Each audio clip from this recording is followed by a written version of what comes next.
La cultura tiene 164 definiciones. Entendamos el término o no, lo usamos infinidad de veces. En este caso, la cultura es el conjunto de saberes, creencias y pautas que conviene a una conducta social al mismo tiempo que muta y concientiza a la sociedad. Alguna vez alguien dijo, en algún lugar del mundo, no se sabe a qué hora, si el Ecuador es el nombre de una línea imaginaria, entonces los ecuatorianos somos seres imaginarios.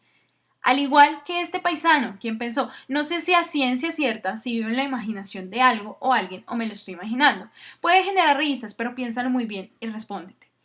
¿Quiénes tienen ese sentido de generar conocimiento y a partir de qué? Es decir, ¿cuál es la realidad que aceptamos y por qué?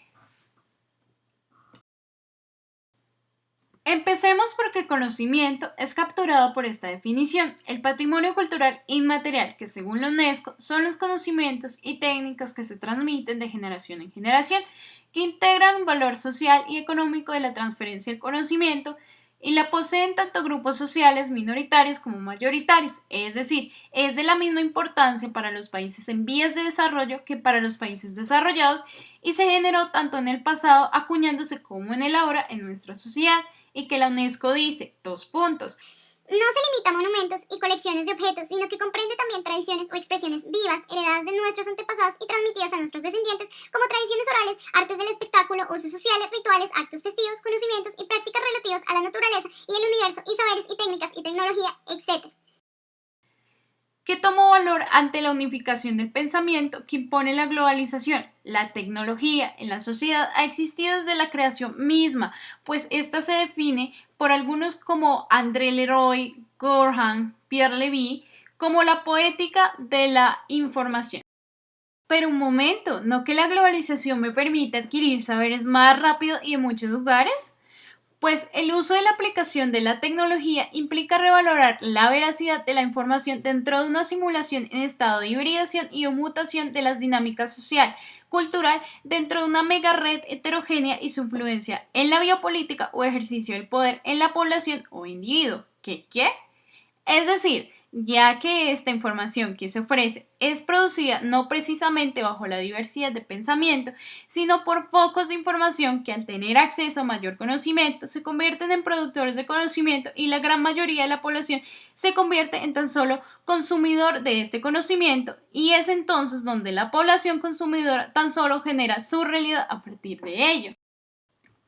Poniéndonos a pensar más existencialmente, si la generación de este conocimiento implica haberla creado bajo la validación de una historia que se escribió bajo unos puntos de vista, bajo la subjetividad de alguien, ejemplo de ello, la validación de la filosofía griega, o también puede ser suscrita bajo la imaginación o supuestos de alguien o algo, como lo es el terrorismo mediático, entonces aquí el gran dilema. ¿Esta información es válida o es generada sobre algún intersticio? Pregúntese más amenamente, ¿sí? ¿Cree en todo lo que le dice? ¿En lo que lee y ve? Si hasta las mismas imágenes están desconstituidas, pero eso es otro tema. Usted no solo tiene una dimensión, tiene muchas, y si expande su set podrá darse cuenta que puede crear información y puede discernir de la que es creada bajo un intersticio.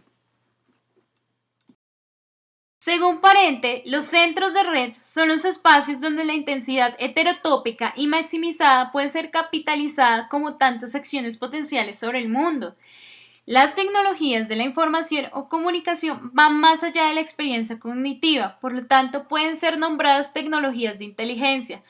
Según Gianetti, hace referencia a las ilusiones como parte fundamental para la experimentación, pues conforman parte de nuestro universo subjetivo, es decir, de nuestro saber.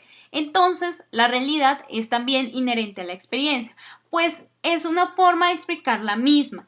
Es decir, el conocimiento no comienza desde mi mundo exterior, sino desde mi subjetividad y desde mi concientización, lo que claramente nos indica que todos pertenecemos a realidades diferentes. Es así como la simulación a través de la experimentación trata de igualar el mundo real, es decir, tanto la ficción como la virtualización deben ser fijadas en una realidad y preestablecidas por una sociedad. El mundo adquiere un sentido existencial al no poder ser explicado con exactitud.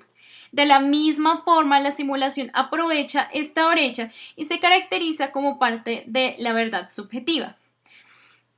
Sin embargo, la visualización necesita herramientas que distribuyan y organicen los datos o niveles de información, siendo la interfaz como el objeto determinante para la adquisición de datos, donde el trato humano-máquina es mediado por el feedback, es decir, la posibilidad de recibir y transformar la información. Quien controla la información controla el pensamiento de una sociedad.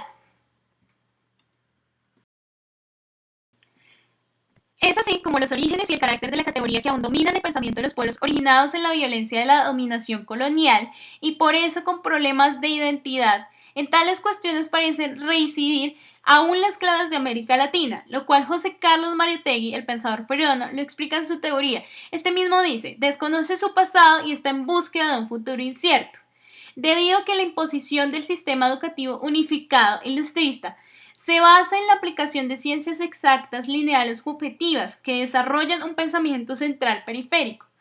Un ejemplo de ello es cómo los seres humanos tratamos de mimetizar estéticamente lo que nos rodea, definiendo qué está arriba o abajo, qué es bonito o feo. Colombia, siendo un país agro de una cultura que nace a partir del patrimonio inmaterial del campesino indígena y mestizo, acepta como verdad la bioestética, que es problema de la colonialidad de la naturaleza, que alcanza en la actualidad un punto límite en el que se ponen en cuestión las condiciones mismas de la vida, paradójicamente como resultado de los extraordinarios avances de la ciencia en términos de acceso a las estructuras genéticas y de las condiciones políticas que se determinan.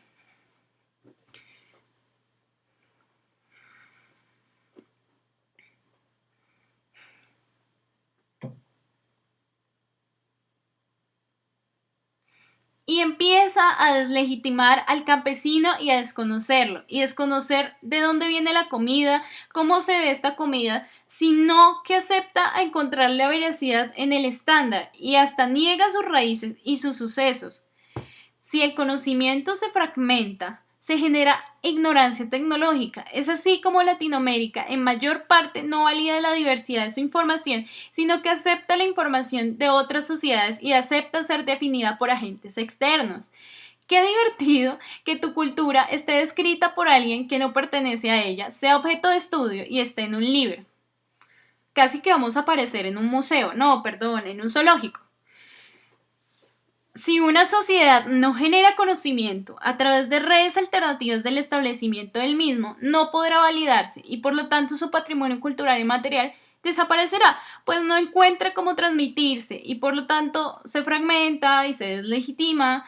Es decir, su capital humano crece conforme al poder adquisitivo y la capacidad de generar y manejar la tecnología. En conclusión, contar una sola historia de las cosas, un solo punto de vista, una sola idea de una sociedad o persona nos lleva a crear estereotipos de ellas que nos reflejan la realidad e incluso pueden ser causantes de exclusión o marginación de ciertos grupos sociales, como lo es hoy en día. Y ahora, ¿tú qué decides? ¿Pensar por ti mismo o pensar a través de toda esa información basura?